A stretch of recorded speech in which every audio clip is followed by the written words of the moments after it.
Nima uchun onalarimizning oyoqlari og'rishini bilarmidingiz? Alloh taolo onaning bachadonidagi suyuqlikni haddan tashqari sho'r qilib qo'ygan ekan.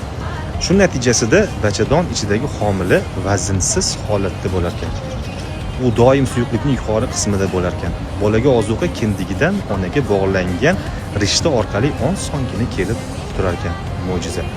Homilador ayol to'yib taom iste'mol qilmasa ekan yoki ko'proq vaqt och qolsa, homilaga keladigan ozuqa onaning tishlari yoki suyaklarining erishi orqali qoplanar ekan.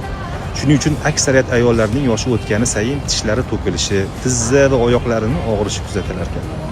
Shuning uchun ham homilador ayollarning vaqtida va to'yib ovqatlanishi o'zlarining kelajakda sog'lom bo'lishlarida juda muhim.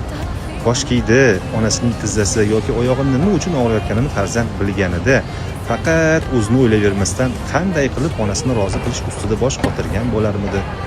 Axir Rasululloh bekorga aytmaganlar, jannat onalar oyog'i ostidadir.